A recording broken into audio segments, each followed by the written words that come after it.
औज़ु बिल्लाहि मिनश शैतानिर रजीम। बिस्मिल्लाहिर रहमानिर रहीम। अल्हम्दुलिल्लाहिल्लज़ी ला यब्लुगु मिदहतहुल क़ाइलून वला युहसी नअमाअहुल आद्दून वला युअद्दी हक़्क़हुल मुज्तहिदून अल्लज़ी लैसा लिसिफ़तिही हद्दुम महदूद वला नअतुम मौजूद वला वक़्तुम मअदूद वला अजलुम ममदूद फ़तरल ख़लाइक़ बिक़ुदरतिही व नशरर रियाहा बिरहमतिही। अस्सलातु वस्सलामु अलर रसूलिल मुसद्दद अल मुस्तफ़ल अमजद अल महमूदिल अहमद सय्यदिना व मौलाना व मौलल कौनैन जद्दिल हसन वल हुसैन आनी अबुल क़ासिम मुहम्मद अल्लाहुम्मा सल्लि अला मुहम्मद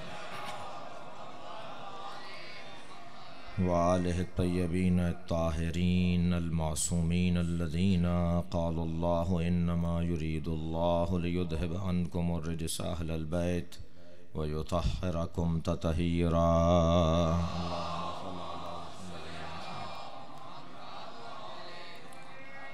वलअनतुल्लाहि अला अदाइहिम अजमईन मिन यौम अदावतिहिम इला क़याम यौमिद्दीन। अम्मा बअद फ़क़द क़ालल हकीम फ़ी क़ुरानिल करीम बिस्मिल्लाहिर रहमानिर रहीम वमल्लाहु युरीदु ज़ुल्मन लिल आलमीन। सलवात।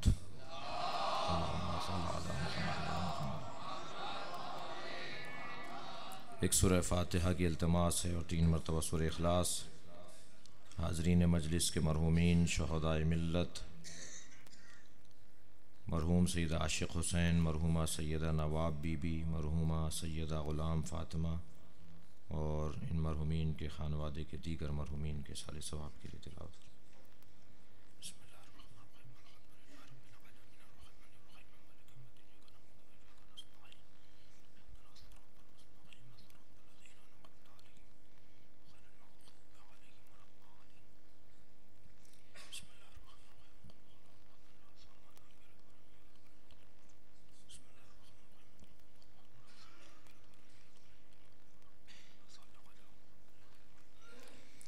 सूरह मुबारक आल इमरान की आय करीमा। परवरदिगार आलम अपने इस कलाम में इरशाद फरमा रहा है वमल्लाहु युरीदु ज़ुल्मन लिल आलमीन। अल्लाह किसी पर जुल्म नहीं चाहता। आलमीन में किसी पर, किसी शय पर, किसी वजूद पर अल्लाह जुल्म नहीं चाहता। ये अल्लाह की चाहत है, ये उसका इरादा है और उसका इरादा मुहकम और मुस्तहकम और पक्का और सच्चा और हकीकी हुआ करता है। वो मुरीद है। सिफ़ात सुबूतिया में बचपन में पढ़ा था और जो बच्चे हैं वो पढ़ रहे होंगे कि अल्लाह मुरीद है, वो बसीत है, वो आलिम है, वो हई है, वो कादिर है, वो गैर मरई है। अल्लाह की सिफ़ात सुबूतिया में एक सिफ़त उसकी यह है कि वो मुरीद है। वो हमारे रोज़मर्रा वाला मुरीद नहीं, हमारे माशरे का मुरीद नहीं जिसके लिए किसी पीर की ज़रूरत है।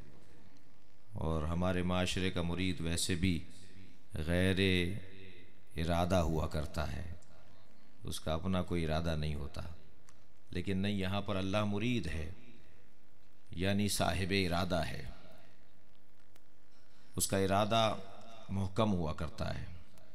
या अल्लाह हम भी मुरीद हैं, मजलिस में इरादा किया था तो आके बैठे हैं, हमने फ़लाँ चीज़ तय की थी तो करके दिखा दिया, हम भी मुरीद हैं। लेकिन हमारे मुरीद होने में और अल्लाह के मुरीद होने में बड़ा फ़र्क है।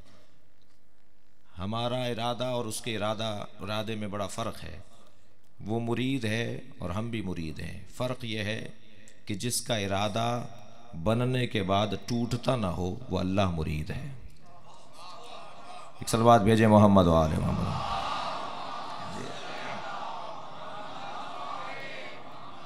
और हमारे इरादे सुबह बनते हैं और शाम को टूटते हैं।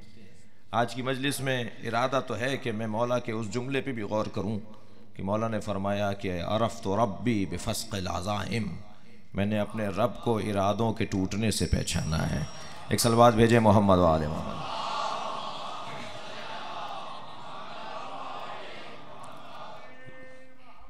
लिहाजा अल्लाह का इरादा और हमारा इरादा बहुत मोटा सा फ़र्क है। लेकिन अज़ीज़ान गिरामी, इसी इरादे को जब पुख्ता कर लिया जाए और साहिब इरादा इतना मजबूत हो जाए कि परवरदिगार आलम कहे खुदी को कर बुलंद इतना कि हर तकदीर से पहले खुदा बंदे से ख़ुद पूछे बता तेरी रज़ा क्या है।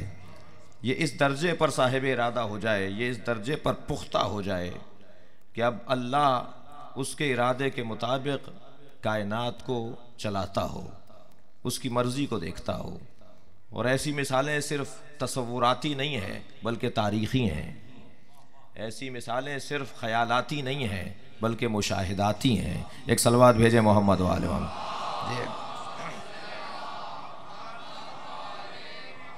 अगर थोड़ा सा करीब और आ सकते हैं, ये जगह जो खाली है इसे पुर कर दीजिए। एक सलवात भेजते हुए थोड़ा थोड़ा सा आगे आ जाइए।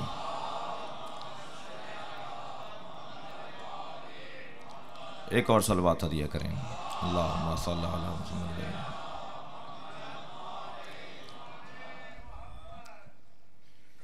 थोड़ी सी गुफ्तगू रहेगी। अदल इलाही उन्वान गुफ्तगू है और अदल में इलाही में उसका इरादा है कि अदल हो, जुल्म ना हो।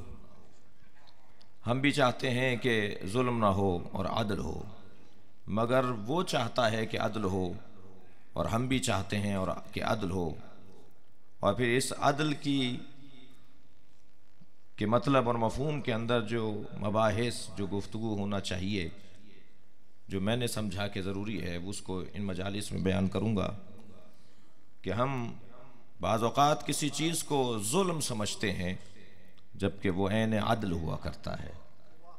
हमें अपनी दीद को बेहतर करने के लिए और हालात और वाक़यात को समझने के लिए कुछ मफ़ाहीम पर भी तवज्जो की ज़रूरत है। मसलन उन मफ़ाहीम में ये तय हो कि शर किसे कहते हैं और खैर किसे कहते हैं। जब मेरे नज़दीक खैर और शर का मफ़हूम रोशन होगा तो फिर मुझे फ़ैसला करने में आसानी होगी। इसी तरह अदल इलाही को समझने में मुझे क़ज़ा और क़दर के ऊपर थोड़ा गौर करना होगा। ये तकदीर क्या है। ये बच्चा सवाल करेगा कि मैं यहाँ क्यों पैदा हो गया, मैं ऐसा क्यों पैदा हुआ, मुझे अल्लाह ने इस घर में क्यों पैदा किया, इन माँ बाप के घर में अल्लाह ने मुझे क्यों रखा। हम और आप ये सोच सकते हैं कि हम यहीं क्यों पैदा हुए, लिहाजा यहाँ क़ज़ा और क़दर की, ये क्यों हुआ, ये ज़रूरी क्यों था। इन बहुत सारे सवालात का जवाब क्या होगा, क़ज़ा और क़दर की गुफ्तगू में आएगा। और इसी तरह एक गुफ्तगू जो आज करना चाहता हूँ वो है इरादे और इख्तियार की गुफ्तगू। ये गुफ्तगू, ये बात, ये मौजू कि हम साहिब इरादा हैं या नहीं, और अगर हैं तो किस दर्जे पर हम अपने इरादे पर इख्तियार रखते हैं, और अगर हम अपने इरादे पर भी अपना इख्तियार नहीं रखते तो कितने मजबूर हैं। फिर क्या हक है कि अल्लाह हमें इंसान बोले।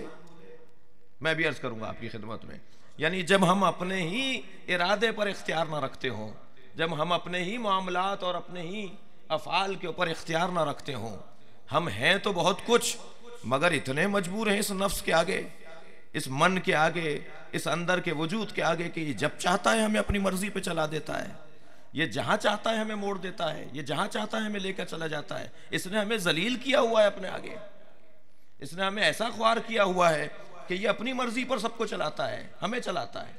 और वैसे तो हम बहुत बहरहाल बड़ी मकाम और मंजिलत रखते हैं, लेकिन जब ये हमें अपनी मर्जी पर चलाने लगता है तो ये हमें इतना जलील कर देता है कि जगह जगह हमें शर्मिंदगी का सामना करना पड़ता है, ख्वारी उठानी पड़ती है, जिल्लत उठानी पड़ती है। हम अपने इरादे पर भी अख्तियार नहीं रखते। एक सलवात भेजें जरा मोहम्मद व आले मोहम्मद।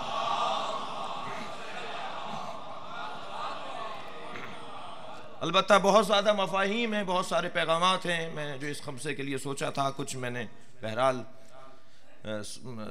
सोचा है कि उसको बयान कर सकूँगा। अल्लाह मुझे तौफीक दे और आप मेरा साथ देंगे। और यकीनन इन मजालिस के अंदर यही मदरसा हुसैनी के दर्स हैं कि जिन्हें हमें सुनना भी है और उसे आगे भी बढ़ाना है। अल्लाह साहिब इरादा है, वो मुरीद है। उसके इरादे दो तरह के हैं। एक उसका इरादा है तकवीनी, एक उसका इरादा है तशरीई। वो जो तकवीनी इरादा है उसका, जो इरादा उसने पूरी कायनात से मुताल्लिक किया है, अल्लाह ने तकवीनन सबको मुसलमान पैदा किया है। दुनिया में कोई ऐसी मखलूक नहीं है जो मुसलमान ना हो। मैं इंसानों की बात नहीं कर रहा, इंसान के अलावा जितनी मखलूक है वो सब के सब मुसलमान हैं। अल्लाह ने चांद सूरज को मुसलमान पैदा किया है, अल्लाह ने हवाओं को मुसलमान, मौसमों को मुसलमान पैदा किया है, अल्लाह ने इस ज़मीन को मुसलमान पैदा किया है, अल्लाह ने आसमान को मुसलमान पैदा किया है। कोई ऐसी मखलूक नहीं है इंसान के अलावा। इंसान में क्यों ऐसा है कि वो मुसलमान भी है और गैर मुस्लिम भी है, वो भी अर्ज करूंगा। लेकिन अल्लाह ने इंसान के अलावा किसी मखलूक को भी काफिर पैदा नहीं किया। इसकी मजाल है कि ये कुफ्र करे। जमीन के अंदर जुर्रत है कि वो कुफ्र करे, आसमान की मजाल है कि वो कुफ्र करे। ये सब के सब मुसलमान है। मुसलमान का मतलब क्या है? मुसलमान का मतलब है अपने मौला के आगे तस्लीम रहने वाला। अल इस्लाम हुवा तस्लीम, इस्लाम यानी तस्लीम हो जाना। बताइए दुनिया सारी कायनात कितनी तस्लीम है अल्लाह के सामने। कभी हुआ कि सूरज आज से पहले या आज या कल ऐसा मुमकिन है कि सूरज जुनूब से निकल आए? सूरज कभी जुनूब से नहीं निकला माजी में। जहां अल्लाह ने उसे लगाया है वहीं लगा हुआ है। बस जिस काम पर रब लगा दे, मालिक लगा दे, मौला लगा दे, उस काम पर कायम रहना इस्लाम है। अब ये जितने हैं ये सब के सब मजबूर मुसलमान हैं। इनकी मजाल नहीं है, इनकी मजाल नहीं है कि अपनी मर्जी से अपनी जिंदगी को गुजारें। नहीं हो सकता कि आप आम की गुठली जमीन में दबाएं और खजूर का दरख्त निकल आए।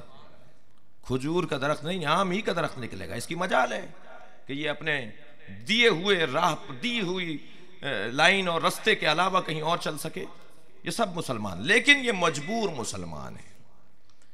तभी परवरदिगार आलम ने ऐसी ऐसी चीजें बनाई कि जिनके ऊपर अगर हम गौर करें तो हमें सारी जिंदगी लग जाए, और हम पौधों पर गौर करते हुए हमारी जिंदगी खत्म हो जाएगी और हम मुकम्मल उनका एहसान नहीं कर पाएंगे कि दुनिया में कैसे कैसी जड़ी बूटियां, कैसे कैसे पौधे, कैसे कैसे फूल पाए जाते हैं, कैसे कैसे दरख्त पाए जाते हैं। सारी जिंदगी अगर हम नबातात पर गौर करते रहें, सारी ज़िंदगी हम हैवानात पर गौर करते रहें, सारी ज़िंदगी अज़ीज़ान गिरामी हम जमातात पर गौर करते रहें जिन्हें मवालिद सलासा कहा जाता है, ये तीनों मखलूक़ात पर हम सारी ज़िंदगी अलहदा-अलहदा गौर करते रहें, तब भी हम ये नहीं कह सकेंगे कि हमने सब समझ लिया।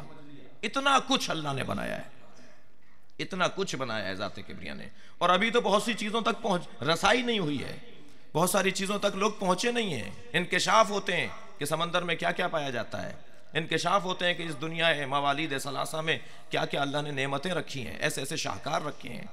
और बाज़ में तो बाज़ की कैफियत और सलाहियत डाल दी, बाज़ पत्थरों में नुमूव की सलाहियत भी दे दी, और बाज़ पौधों में बोलने की, बात करने की और हिस करने की सलाहियत जो हैवानों की है वो उनमें दे दी।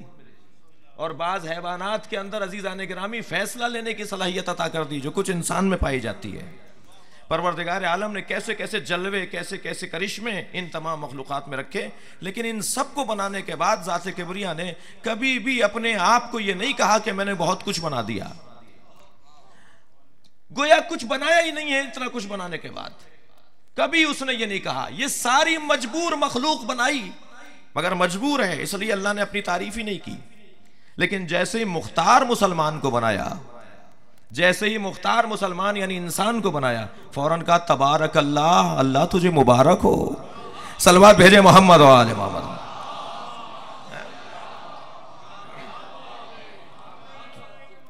तू एहसनुल खालिकीन का बनाने वाला है, तू बेहतरीन मखलूक का बनाने वाला है। ज़ात किबरिया ने इस इंसान को मुख्तार बनाया है, मुख्तार मुसलमान। ये साहिब इरादा है, ये साहिब इख्तियार है, और यही उसका साहिब इख्तियार और साहिब इरादा होना उसकी फजीलत का सबब भी है, और इसी वजह से वो काबिल मजम्मत भी है। फरिश्तों ने शिकायत की थी, या अल्लाह किसे बना रहा है जो फसाद फैलाएगा।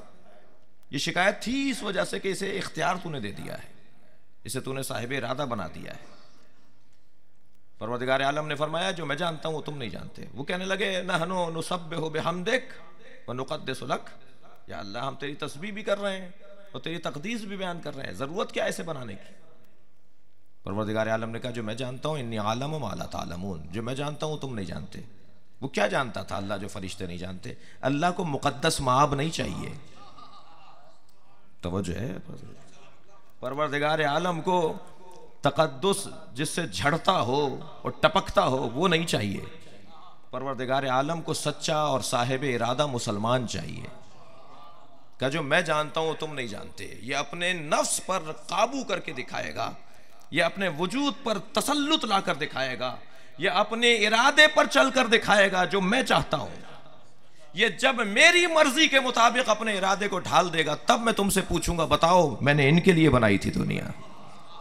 ये वो हस्तियां हैं, ये वो इंसान है जिसकी खातिर मैंने ये पूरी कायनात बनाई है। अल्लाह ने पूरी दुनिया को बनाने के बाद हर मखलूक को इंसान के हवाले किया है। फहरिस्त बनाई है उन आयात की जिसमें सखरा का लफ्ज आया है, सखर लकुमुश शम्स, मैंने जमीन, मैंने सूरज तुम्हारे लिए मुसख्खर कर दिया, मैंने बहर समंदर तुम्हारे लिए मुसख्खर कर दिए, मैंने ये सितारे, मैंने ये हवाएं, मैंने ये पूरी कायनात माफी फिल अर्ज़ जो भी जमीन के अंदर है वो मैंने तुम्हारे हवाले कर दिया। अल्लाह ने जो कुछ बनाया, तवज्जो मेरे साथ रहेगी, ज़ात किबरिया ने जो कुछ बनाया उसे इंसान के हवाले कर दिया। लेकिन जब इंसान को बनाया तो किसी और के हवाले नहीं किया, इंसान को खुद इंसान के हवाले कर दिया। आज जदीद तालीम की दुनिया में असातिज़ा, प्रोफेसर, स्कूल चलाने वाले, कॉलेज के जिम्मेदार तशरीफ फरमा हैं। हमारे मुल्क के अंदर और बहुत से मुल्कों की तरह, मुझे नहीं मालूम और कौन से मुल्क हैं, लेकिन चंद मुल्कों का मेरे जहन में तसव्वुर है जो हम जैसे ही हैं। उनकी तरह एक लानत है तालीमी दुनिया में, और वो लानत है नकल की लानत, चीटिंग। तालिब इल्म, मेहनत करने वाला भी कोशिश करता है कि कुछ अपने साथ ले जाऊं। ये बदएतमादी की दलील है। भाई तुमने तो सारी सारी रात बैठ के पढ़ा है, तुम अपने साथ क्यों ले जाने की कोशिश कर रहे हो? जरा अपने ऊपर एतमाद तो करो। और जो नहीं पढ़ रहा होता उसे तो वैसे ही जरूरत होती है कि कोई जी चीज उसके साथ हो। तो वो जो है ना मेरे साथ, लिहाजा हमारे यहाँ एक बहुत बड़ी लानत है, ये नकल की लानत। हर साल हम इमाम हुसैन से इस फर्श अज़ा पर, ये मकाम अहद है, ये वादे की जगह है, अहद व पैमान की जगह है। इमाम हुसैन से हर साल हम कुछ ना कुछ अहद करते हैं। जो हमने बुत बनाए हुए हैं अपने, उन्हें तोड़ते हैं। उनमें से एक बुत मैं जवानों से मुखातिब हूँ, तालिब इल्मों से मुखातिब हूँ, एक बुत तोड़ कर जाएं इस फर्श अज़ा पर बैठ कर कि आइंदा फेल हो जाएंगे मगर नकल नहीं करेंगे। वाह वाह तो आप बहुत कम ही लोग करेंगे, और वो लोग कर रहे हैं जो तालिब इल्म नहीं है। एक सलवात भेजे मोहम्मद वाले मोहम्मद।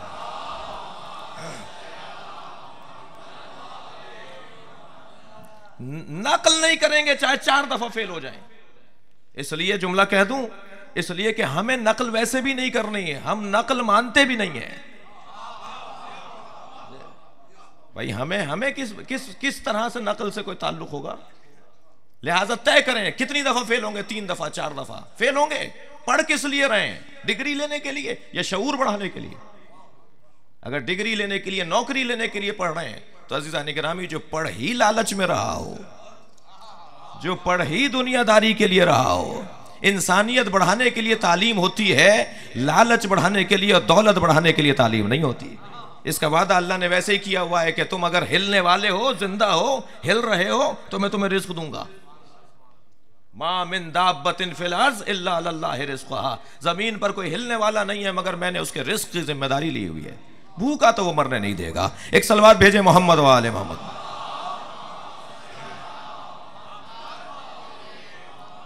आज जदीद निज़ाम तालीम से वाबस्ता अफराद रस्ते निकाल रहे हैं कि क्या करें कि नकल ना हो इम्तहानात में। बहुत कोशिशें कर ली, अब इसमें कहाँ कहाँ बिगाड़ है उस तरफ जाऊंगा तो बहुत लंबा हो जाएगा और गुरेज लंबा हो जाएगा। मैं तो सिर्फ मिसाल दे रहा हूँ कि कहाँ कहाँ नकल के हवाले से हमारे यहाँ मुश्किलात हैं और कैसे इसे रोका जाए। एक अच्छी जिम्मेदार शख्सियत जो माहिर तालीम और वजारत तालीम से मुताल्लिक़ से मुलाकात हो रही थी, मैंने उनसे पूछा कि भाई कोई राह हल निकला, आपने कुछ तय किया कि कैसे इस लानत को बंद करेंगे? कहने लगे बाज़ ममालिक में एक अंदाज शुरू हुआ है, उसे हम अपनाना चाहते हैं, जिसके लिए खुद एक महारत की फिर ज़रूरत है। वो है open book test. Open book test ये है कि तालिब इल्म से सवाल बनाकर जिस किताब से सवाल बनाए वो किताब उसी के हवाले कर दो। कई किताब खोलो बेटा, इसी में से जवाब लिख के दिखाओ हमें, जवाब इसी में है।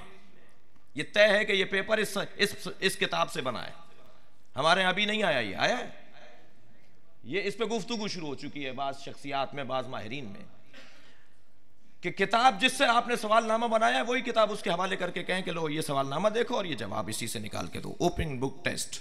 जी ये आज माहिरीन तालीम यहाँ तक पहुँचे हैं कि ऐसा किया जाए। परवरदिगार आलम ने ये बहुत पहले कर दिया था, इंसान को बना के खुद इंसान के हवाले कर दिया। बताओ तो सही तुम में कितनी सलाहियत है, तुम्हारे अंदर कितनी अहलियत है। ये पूरी किताब तुम्हारे वजूद की हम तुम्हारे हवाले कर रहे हैं, तुम्हें इख्तियार भी दे रहे हैं, तुम्हें पता है कि तुम्हारे अंदर क्या सलाहियत है और तुम क्या कर सकते हो। अजीज़ान गिरामी, दूसरी मिसाल दे रहा हूं। मुझे नहीं मालूम कि किसको क्या जरूरत पड़ी थी जो पुलिस का महकमा बना। एक सलवात भेजे जरा मोहम्मद व आले मोहम्मद। तवज्जो है हज़रात की। पुलिस के अफसरान थोड़ी देर के लिए जिगर पे पत्थर रख ले, मैं एक नतीजा अच्छा दूंगा उनके लिए भी। जी मेरी मुराद किसी की दिल आजारी नहीं है, लेकिन ये महकमा बनाने की जरूरत क्या है? ये उसे जरूरत पड़ती है जिसे अपने ऊपर एतमाद ना हो। मैं बहुत एक नफ्सियाती बात कर रहा हूं। जब मुझे पता है कि मैं अपने आप को संभाल नहीं सकता तो मैं कहता हूं साहब मुझे उठा दो। मैं सो रहा हूं आज रात 2 बजे, तो अब मैं फजर में तो उठ नहीं सकता, तो किसी से कहता हूं मुझे उठा दो। जब फजर की वक्त नमाज का वक्त हो तो मुझे उठा देना। इसका मतलब यह कि मैं अपने नींद पर तसल्लुत नहीं रखता, मैं अपने आसाब पर तसल्लुत नहीं रखता। मैं जब लंबा सोना चाहूं तो लंबा सो जाता हूं, जब जल्दी उठना चाहूं तो जल्दी उठ जाता हूं। लेकिन जब मैं नमाज के लिए चाहूं तो किसी से कहता हूं कि मुझे कोई उठा दे। मैं अपने आसाब के ऊपर कंट्रोल नहीं रखता, मुझे बाहर से किसी की मदद की ज़रूरत है। माशरे में जब जुर्म हो, माशरे में जब चोरियां हो, माशरे में जब डकैतियां हो, तो क्या ज़रूरत है कि कोई बाहर से आकर रोके टोके और संभाले और पकड़े? ये अंदर का आदमी क्यों नहीं फैसला करता है? अज़ीज़ाने गिरामी, बाहर से किसी को मुअय्यन करना यह अपनी बदएतमादी की दलील है। ये भी जो ज़ाविया लीजिए। लेकिन परवरदिगार आलम ने जब इंसान को खल्क किया तो अल्लाह को बाहर से किसी शुरते की ज़रूरत नहीं थी, बाहर से किसी पुलिसमैन की ज़रूरत नहीं थी, बाहर से किसी मुहाफिज की ज़रूरत नहीं थी। अल्लाह ने हमारे अंदर एक पुलिसमैन रखा है जिसे फितरत कहा जाता है, जिसे ज़मीर कहा जाता है, जिसे अंदर की पुकार कहा जाता है। और तुम्हें अंदर से कोई कहे खबरदार यहां ना जाओ, ये जाने की जगह नहीं है, खबरदार यहां कदम बढ़ाओ, ये जाने की जगह है। और रोके भी कोई अंदर से, और तशवीक भी कोई अंदर से दिलाए, हौसला भी कोई अंदर से दिलाए, तब तो अगर ये हो जाए मेरे वजूद के अंदर, आपके वजूद में, हमारे वजूद में, कि हम इस दर्जे पर पहुंच जाएं, तो हमें बाहर से किसी टोकने वाले की जरूरत नहीं है, बाहर से किसी डांटने वाले की जरूरत नहीं है। परवरदिगार आलम ने ज़मीर को रखा है। अलम अहद या बनी आदम अल्लाह ताबुदु शैतान, ए बनी आदम क्या हमने तुमसे अहद नहीं लिया कि तुम शैतान की पैरवी नहीं करोगे? या अल्लाह का अहद लिया? मुझे तो मजलिस याद नहीं आ रही कि जिसमें हमने अहद किया हो तुझसे। वो कौन सी जगह थी जहां करारदाद बांधी गई? किसी को याद है? 10 साल की उम्र थी, 20 साल की उम्र थी, 15 साल की उम्र थी, लाहौर में हुआ, कराची में हुआ, इस्लामाबाद में हुआ ये इजलास। कहाँ हुआ जहां तूने मुझसे वादा लिया? और कुरान तो कह रहा है कि हमने तुमसे वादा नहीं लिया कि तुम शैतान की पैरवी नहीं करोगे। या अल्लाह मुझे याद नहीं आ रहा। अजब नहीं जवाब आए, तुम तो वैसे ही इंसान हो, इंसान कहते ही भूलने वाले को हैं, निसियान से हो तुम वैसे ही इंसान हो, तुम अपनी हाफजे पे चलोगे। हमने तुम्हारे अंदर एक गवाह रखा है, जब तुम अच्छा काम करते हो तो ये शाबाश देकर कहता है वादा पूरा कर दिया, जिसे ज़मीर कहा जाता है। जब तुम बुरा काम करते हो तो ये मजम्मत करके कहता है कि तुमने वादा तोड़ दिया। ये अंदर की आवाज, ये अंदर की पुकार, खबरदार ये काम मत करना, और ये काम करो इसलिए कि ये तुम्हें करने का है। जब इंसान अपने वजूद पर, अपने नफ्स के ऊपर, अपने इरादों पर इतना ताकत पा ले कि जब चाहे अपने इरादे पर चले, और नफ्स की मजाल है कि वो इसको अपने इरादे पर चलाए और अपनी मर्जी पर चलाए, तो वो इंसान अल्लाह का वली बन जाता है। अजीज़ान गिरामी, अम्र इब्न अब्दवत के सीने पे चढ़ना भी इरादा था और उतरना भी इरादा था। सलवात भेजे मोहम्मद व आले मोहम्मद पर।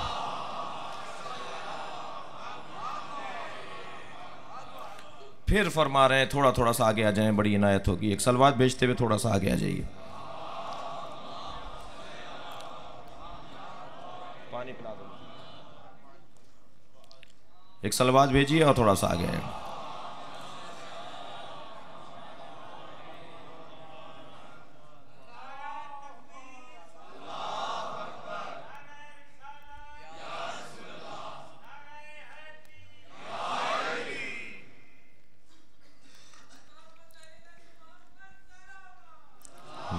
सल्लल्लाहु अलैहि वसल्लम।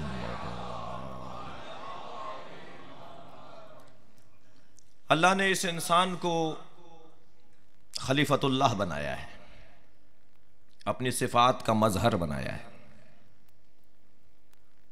तखल्लुक़ू बि अख़लाक़िल्लाह, अल्लाह की अखलाकियात को अपनाओ, अल्लाह की सिफात को अपनाओ, अल्लाह की सुन्नत को अपनाओ।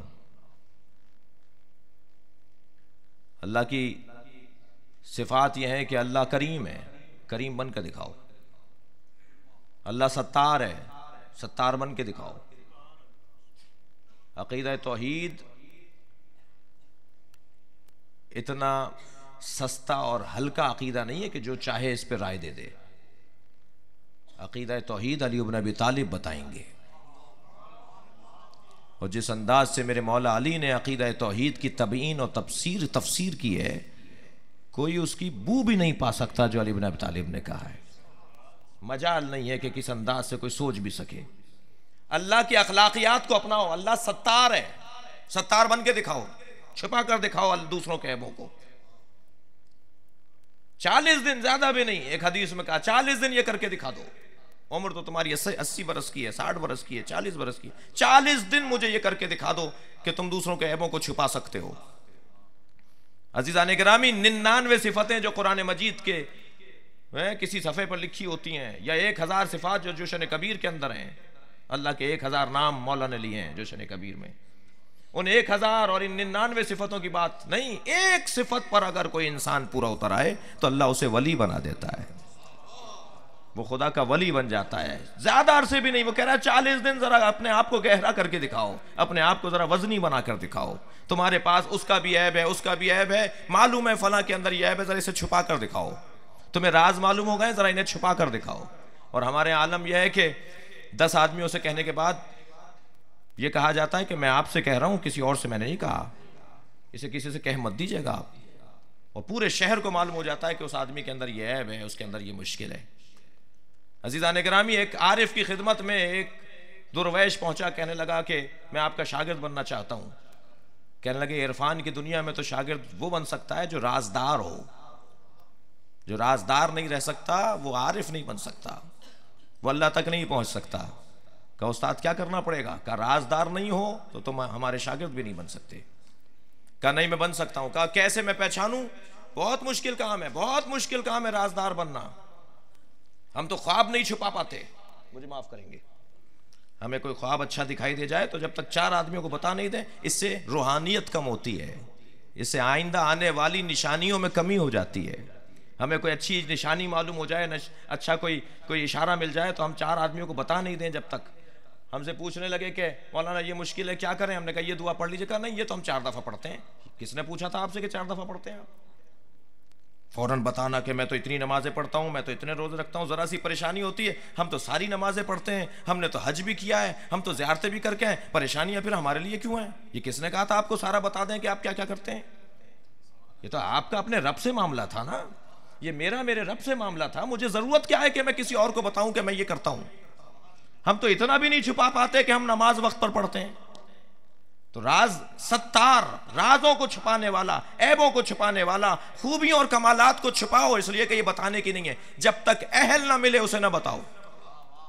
वो कहने लगा उस्ताद मैं कर सकता हूं। कहा नहीं, राजदार होना और चीजों को छुपाना बहुत जिगर की बात है। फरमान लगे कि अच्छा मैं तुम्हें बताऊं कितनी मुश्किल बात है। एक तमसील दी, एक मिसाल दी। कहा कल हमारे पास आना और मुर्गी लेकर आना, और खबरदार रास्ते में किसी को मालूम ना हो कि तुम मुर्गी ले जा रहे हो। अब इन्होंने अपनी चादर के नीचे मुर्गी तो छुपा ली, मगर ये कैसे छुपाएं कि मुर्गी ले जा रहे हैं? ये तो ज़िबा होगी जब ही चुप होगी। सारे रास्ते लोगों को मालूम होता रहा। अब तरह तरह की सोचें हो रही होंगी कि किसकी ले जा रहे हैं, जो छुपा के ले जा रहे हैं। अपनी होती तो छुपा के क्यों ले जाते? पहुंचे उस्ताद के पास, का उस्ताद मुर्गी तो ले आया, लेकिन सारे शहर को मालूम हो गया कि मैं मुर्गी ले जा रहा हूं। का जितना मुश्किल इसे लाना था उससे ज्यादा राजों को छुपाना मुश्किल है, बहुत मुश्किल काम है। और जो इंसान राज छुपा ले, असरार छुपा ले और सत्तार बन जाए, ऐबों को भी छुपाए, खूबियों को भी छुपाए, अपनी खूबियों को छुपाए, दूसरों के ऐबों को छुपाए। तवज्जो है? जो राजदार बन जाए, पर एक सिफत की बात कर रहा हूं अभी मैं, सत्तार, करीम, रऊफ, गफ्फार, रहमान, अल्लाह की 99 सिफतों की बात नहीं है। एक सिफत पर अगर कोई पूरा उतर आए और मेहनत कर ले तो अल्लाह उसे वली बना देता है। अल्लाह अकबर। अजीज़ान गिरामी, जो अल्लाह की सैकड़ों सिफतों पर उतरता हो पूरा, अब भी दलील चाहिए या आली मदद कहने के लिए? सलवात भेजे मोहम्मद वाले मोहम्मद।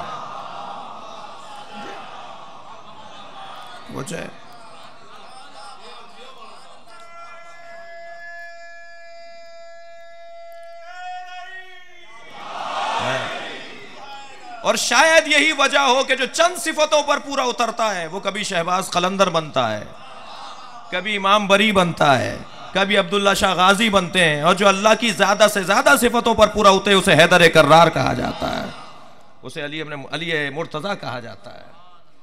तो ये खुद अपने नफ्स के ऊपर काबू पाना, ये अपने इरादे के मुताबिक चलना, ये बहुत कारेदारत है। अपने नफ्स को अपने कंट्रोल में और अपने काबू में रखना, अपने इरादे पर चलना, इरादे पर चलना, नफ्स को अपने इरादे पे ना चलाया जाए, ये बहुत बड़ा मरहला है। अल्लाह ने इस सारी मखलूक को बनाकर इंसान के हवाले किया और इंसान को खुद इंसान के हवाले कर दिया। ये इंसान, इसकी तारीफ क्या है? हर चीज की तारीफ है, इंसान की भी तारीफ है। इंसान की तारीफ क्या है? तारीफ करने वाले जो अहले मंतिक हैं वो रस्म ताम और रस्म नाक़िस और हद ताम और हद नाक़िस और तशबीह और तमसील के ज़रिए से तारीफ़ करते हैं। मंतिक पढ़ाने वाले और पढ़ने वाले तमसील और तशबीह से तारीफ़ करते हैं, कहते हैं कि साहब रूह की तारीफ़ यह है कि जैसे कोई हाकिम किसी मुमलिकत के ऊपर हुक्म चलाता हो, ऐसे रूह बदन के ऊपर हुक्म चलाती है, ये उसकी तारीफ़ है। जबकि बाज़ कहते हैं कि नहीं, ये तशबीह है, तारीफ़ नहीं है। थोड़ा सा हाँ हूँ रखिएगा, तवज्जो रखिएगा जी, ये तशबीह है, ये तारीफ़ नहीं है। हद ताम हद नाक़िस, क्या साहिबान मंतिक ने, अहले मंतिक ने क्या तारीफ़ की इंसान की? अल इंसान हुआ हैवानुन नातिक, इंसान हैवान नातिक है। ये मंतिक जानने वालों ने और अहले मंतिक ने तारीफ कर दी। हैवान नातिक वो हैवान जो फिक्र भी करता है और कदम भी उठाता है, अमल भी करता है और फिक्र भी करता है। वो हैवान जो समझता भी है, समझाता भी है, वो हैवान। लेकिन अजीज़ान गिरामी, जब हम कुरान से जाके पूछते हैं तो कुरान मजीद इसी तारीफ पर पूरा उतरने वाले को जानवर बोलता है। कुरान मजीद इसी तारीफ पर पूरा उतरने वाले को कहता है कि उलाइका कल अनाम बल हुम अदल, बल्कि जानवर भी नहीं मानता अल्लाह। तो कहता है यही लोग जो समझते भी हैं, फिक्र भी रखते हैं, समझाने की सलाहियत भी रखते हैं, उलाइका कल अनाम, ये जानवर हैं, बल हुम अदल, बल्कि जानवरों से भी पस्तर हैं। तराहुम यंजुरूना इलैक वहुम ला युबसिरून, ऐ मेरे हबीब तुमने नहीं देखा बहुत सारे लोगों को जो तुम्हें देख रहे होते हैं मगर देख नहीं रहे होते। मैं अपने बच्चों और जवानों को समझाने के लिए कि ऐ नबी तुमने नहीं देखा कि बहुत से तुम्हें देख रहे होते हैं और देख नहीं रहे होते हैं, ये कैसे मुमकिन है? एक जगह हम मजलिस पढ़ रहे थे, एक साहब जो है वो मुसलसल हमें देखे जा रहे थे बहुत देर से। मुझे थोड़ा सा खौफ हुआ कि भाई क्या बात है, ये इनकी तो पलक भी नहीं झपक रही, खैरियत तो है। इत्तेफाक से बराबर वाले की कोहनी लगी तो वो गिर पड़े, और ज्यादा घबराहट हुई कि कहीं कोई हादसा ना हो गया हो, तो एकदम हड़बड़ा के उठे, कहने लगे हम आंखें खोल के सो जाते हैं। एक सलवात भेजें जरा मोहम्मद वाले वहां।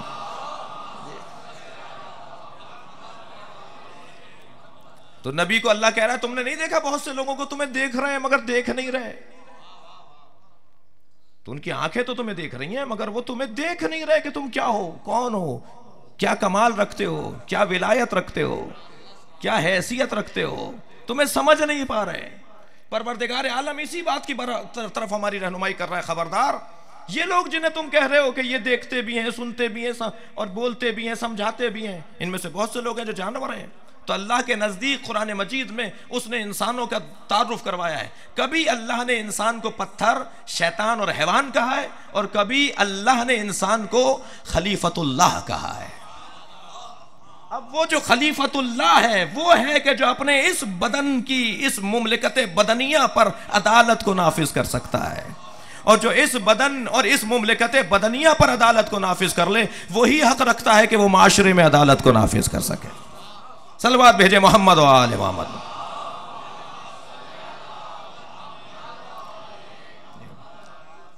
आपने देखा हैवान और इंसान में कितना मोटा सा फर्क है।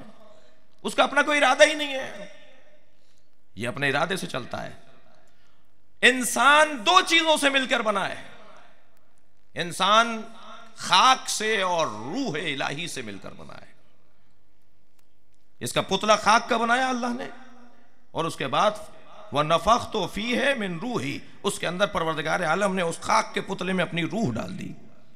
लिहाजा जितने इंसान है सब रूहुल्लाह है, सब में अल्लाह की रूह है जी। अल्लाह ने, अल्लाह ने, परवरदिगार आलम ने इस खाक के पुतले के अंदर अपनी रूह डाली हुई है। तो अब इंसान दो चीजों से मिलकर बना है, एक खाक से और एक रूह इलाही से। खाक का दूसरा नाम है तबीयत, और रूह इलाही का दूसरा नाम है फितरत। ये अल्लाह ने हमें फितरत भी अता की है और तबीयत भी अता की है। तबीयत और चीज है, फितरत और चीज है।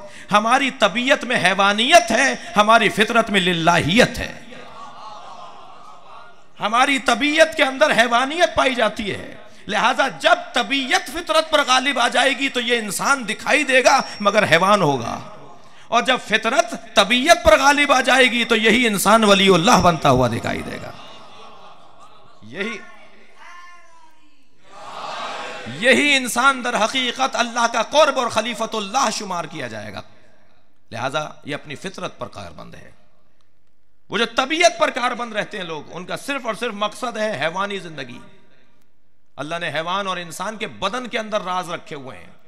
हैवान का मुंह जमीन की तरफ होता है, जब वो चलता है तो वो सिर्फ और सिर्फ जमीन को देख रहा होता है। जो इंसान सिर्फ अपनी जरूरियात को पूरा करने का हदफ हयात रखता हो, अल्लाह के नजदीक वो इंसान नहीं है।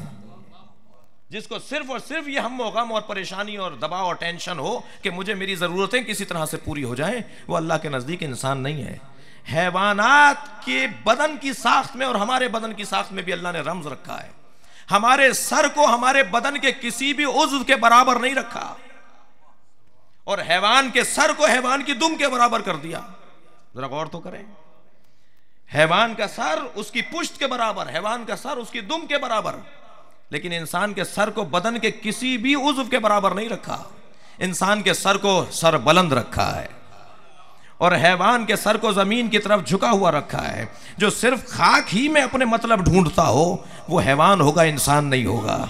और जो आसमान को देखता हो और दूर तक निगाहें रखता हो वो इंसान हो जाता है। अब हम चाहें तो अपने आप को सिर्फ खाक का समझ लें, तबीयत के मुताबिक जिंदगी गुजारें, और अगर हम चाहें तो हमारे अंदर फितरत है और हम रूह इलाही के मुताबिक जिंदगी गुजारें। परवरदिगार आलम ने हमारे सर को बुलंद रखा है। अल्लाह ने हमें बनाया सर बुलंद है, वो और बात है कि हम सरनुगू हो जाते हैं। उस ज़ात किबरिया ने हमें हमारे सर को बुलंद रखा है। ऊपर देखो, आगे देखो, बुलंदी की तरफ देखो, ऊंचाई की तरफ देखो। ज़ात किबरिया ने हमें जितना बुलंद बनाया है, जितना अजीम बनाया है, उसकी तरफ तवज्जो की जरूरत है। इसकी तबीयत में हैवानियत है, इसकी फितरत में लिल्लाहियत है।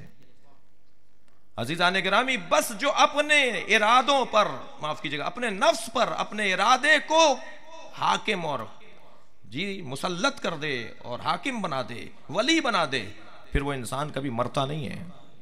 और वो इंसान जो इसके बरक्स होते हैं वो चलती फिरती मैयतें होती हैं।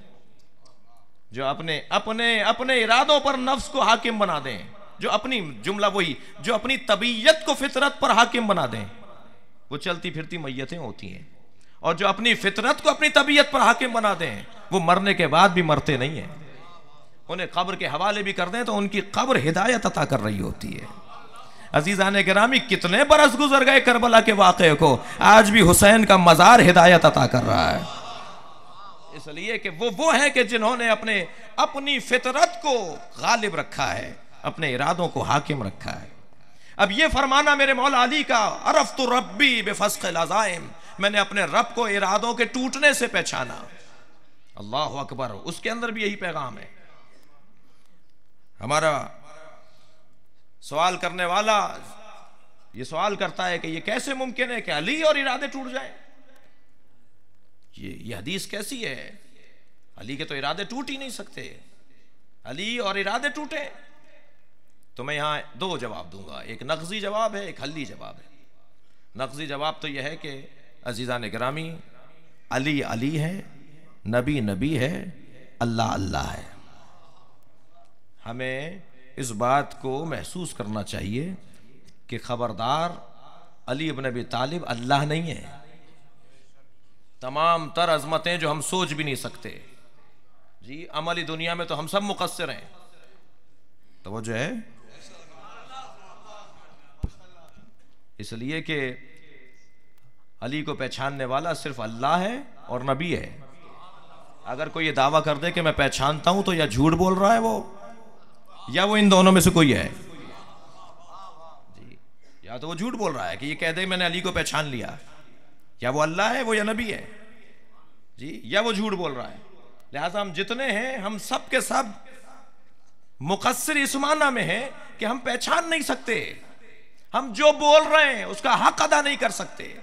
ये जो हम देख रहे हैं ये समंदर का किनारा है, समंदर के अंदर क्या मोती पोशीदा है, इसकी गहराई कितनी है, इसके अंदर क्या अल्लाह ने नेमतें रखी हैं, हम जान ही नहीं सकते। इसके लिए नबी मुरसल चाहिए। और ये हदीस में मुसल्लम है कि अली को अल्लाह और नबी के अलावा कोई पहचान नहीं सकता, और नबी को अल्लाह और अली के अलावा कोई नहीं पहचान सकता। अल्लाह की मारिफत जिस दर्जे की नबी और अली की है किसी और की हो नहीं सकती। हम दावा नहीं कर सकते, हम दावा नहीं कर सकते। और जो लोग दावा करते हैं वो उन्हीं दोनों चीजों में से कोई एक है। मौला फरमा रहे अरफ तो रब्बी बेफस्क़िल अज़ाइम, मैंने अपने रब को इरादों के टूटने से पहचाना। अजीजो, जो रब अली की मर्जी को खरीद, अली के नफ्स को खरीद के अपनी मर्जी दे सकता है, क्या उस रब को अली अपनी मर्जी नहीं दे सकता? जिस रब ने अपनी सारी रिजायतें उसे दे दी हो और उसका नफ्स ले लिया हो, क्या अली इब्न अबी तालिब अपनी मर्जी उसे नहीं दे सकता? मुझे बताया जाए कि न मौलाए कायनात जो साया है नबी का, जिसका कोई साया नहीं था, उसका साया अली था जी। नबी मुकर्रम का साया अली इब्न अबी तालिब, खलवत के साथी अली इब्न अबी तालिब, हमेशा साथ रहने वाले अली इब्न अबी तालिब, जिन्होंने वादा किया दावत ज़ुल अशीरा में कि मैं कभी आपका साथ नहीं छोड़ूंगा। क्या उनका ये इरादा नहीं था कि हिजरत के मौके पर नबी के साथ जाएं? भाई अली इब्न अबी तालिब का इरादा यह है कि नबी के साथ साथ रहें, और नबी फरमा रहे मेरे बिस्तर पे सो जाओ। ये नबी के फरमाइश पर और नबी की ख्वाहिश पर मेरे मौला अली का ये पूछना मेरे सोने से आपकी जान बच जाएगी, ये खुद दलील है कि अली साथ रहना चाहते हैं ताकि जान बचाएं। और नबी ने जब ये फरमा दिया कि हाँ तुम्हारे सोने से मेरी जान बच जाएगी, तो अब अली ने अपने इरादे को तोड़ दिया। सलवात भेजे मोहम्मद व आले मोहम्मद।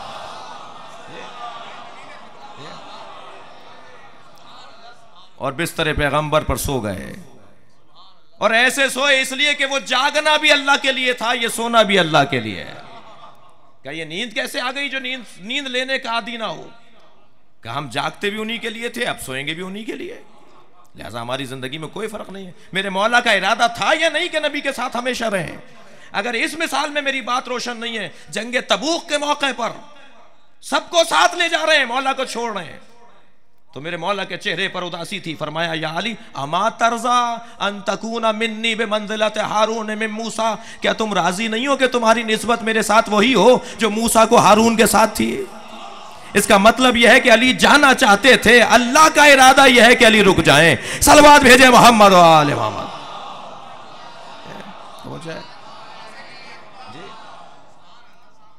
और अजीज़ान गिरामी, जो वजूद सिर्फ और सिर्फ अल्लाह के लिए सोचता हो, वो ये देखेगा कि यहां अल्लाह का इरादा क्या है। अल्लाह का इरादा ये है, मेरा इरादा ये, मैं अपने इरादों को तोड़ूंगा ताकि मैं अपने रब, और ये हक सिर्फ अल्लाह को है कि अली अपने इरादों को उसकी खातिर तोड़ डाले। ये दर्जा उनकी विलायत का दर्जा है, उनकी इमामत का दर्जा है। और इससे कम दलील नहीं है जिसने 36 साल करबला का इंतजार किया हो। सानिया हैदर है ना, विलायत की दुनिया में और इरफान की दुनिया में साहिबान इरफान ने, साहिबान विलायत ने, साहिबान सालिकीन राह खुदा ने हज़रत अब्बास का मकाम, बहुत बड़ा मकाम जाना है। सानिया हैदर हैं, 36 साल जो करबला का इंतजार करता। क्या इरादा था? तलवार चलाने का था या नहीं? करबला में अपने मौला पे अपनी जान की कुर्बानी देने का इरादा था या नहीं? लेकिन जब भी मक्के में, मदीने में, राह करबला में किसी भी मरहले पे हज़रत अब्बास तलवार को निकालते थे, इमाम हुसैन आगे बढ़कर दस्ता शमशीर पर हाथ रखते और फरमाते, अब्बास ये मक्का है, करबला नहीं है। अब्बास ये मदीना है, करबला नहीं है। जो करबला का इंतज़ार करते करते करबला पहुंच जाए। 2 मुहर्रम को काफिला पहुंचा, मेरे मौला अब्बास ने नहर के किनारे खेमे लगा दिए और 4 मुहर्रम को जब शिमर का लश्कर आया तो इसने सबसे पहला मुतालबा यह किया कि हुसैन के खेमे नहर से हटाए जाएं। तो जब ये खबर जनाब अब्बास तक पहुंची, हज़रत अब्बास ने फरमाया, किसी की मजाल है कि इन खेमों को तराई से हटा सके? मैं तो वैसे ही करबला के लिए ज़ख़ीरा किया गया था, मैं बताऊंगा कि किसका बेटा हूं। मेरे मौला ने पैगाम भेजा, खबरदार कोई सोचे भी नहीं कि खेमे हटेंगे। खेमे नहीं हटेंगे। लेकिन जब वहां से लश्कर चढ़ाई करने लगा तो अकेला लश्कर की तरह हज़रत अब्बास को खड़ा हुआ पाया। जनाब अब्बास तनहा खड़े हैं, आओ आगे आओ, मैं बताऊंगा कि मैं कौन हूं। मैं तो इस ज़मीन का इंतज़ार कर रहा था, मुझे तो इस ज़मीन के लिए ज़ख़ीरा किया गया था। और फिर जनाब अब्बास ने अपनी तलवार से ज़मीन पर ख़त खींच दिया और कहा, किसी में जुर्रत है तो इस ख़त को फांद के दिखाए, किसी में हिम्मत है तो इस ख़त से इस तरफ आकर दिखाए। और वहां से लश्कर चढ़ रहा था। सुनेंगे रोने वालों, इमाम हुसैन ने जनाब ज़ैनब के खेमे का रुख कर लिया। जाके जनाब ज़ैनब से कहा, अब्बास को बुला लो। जनाब फिज़ा गई, जाकर कहा, छोटे शहजादे तुम्हें आकाज़ादी ज़ैनब बुला रही हैं। कहा, बीबी से कहिए एक लम्हा रह गया है, मैं इन्हें बताऊं कि मैं कौन हूं। अभी बीबी की खिदमत में खबर खुश लेकर आऊंगा। फिर फिजा गई और लौट कर आ गई, आकाज़ादे ज़ैनब बुला रही हैं। कहा, बीबी से एक लम्हे की इजाज़त मुझे दिलवा दो। लेकिन अज़ादारों सुनेंगे, जब तीसरी मरतबा फिजा आई, आकर कहा, आकाज़ादे ज़ैनब कह रही है मैं खुद आ जाऊं। बस ये सुनना था, तलवार को नयाम में रख लिया, खेमे में आ गए। क्या देखा, इमाम हुसैन साथ खड़े हुए हैं, गर्दन झुका दी, मौला खेमे हट जाएंगे, मौला अब्बास खुद खेमे हटाएगा। जनाब ज़ैनब के खेमे से बाहर आए, सारे खेमे तराई से हटा दिए। 6 मुहर्रम या 7 मुहर्रम को आके कहा, मौला हमें इजाजत है कि हम बताएं इन्हें, हम जंग का आगाज करें। हज़रत ने फरमाया, अब्बास हम पहल नहीं करेंगे, हमें जंग में पहल नहीं करनी। लिहाजा मख्तल निगारों ने लिखा है, 9 मुहर्रम को जब हमला हुआ है तो सबसे ज्यादा मसरूर हजरत अब्बास दिखाई दिए। घोड़ा दौड़ाते हुए इमाम हुसैन की खिदमत में आए, मौला पहल हो गई। पहले करबला का कहा गया, फिर करबला में कहा गया पहल हो जाए, मौला पहल हो गई। हजरत ने फरमाया, अब्बास जाओ एक रात की मोहलत लेकर आओ। मैं कहूंगा मौला इमाम हुसैन से, मौला हजरत अली अकबर को भेजा होता। अगर मौला इमाम हुसैन ने हजरत अब्बास के अलावा किसी और को भेज दिया होता ना रोने वालों, तो आज हजरत अब्बास का अलम हुसैन के ताबूत के आगे ना चलता। आज करबला में 2 बड़े रोजे दिखाई ना देते, हुसैन के साथ अब्बास का रोजा। आज जितना एहतराम आलम इस्लाम में हजरत इमाम हुसैन के बाद किसी का इमाम है तो हजरत अब्बास का इसी वजह से है कि मेरे मौला ने बताया कि अब्बास क्या है।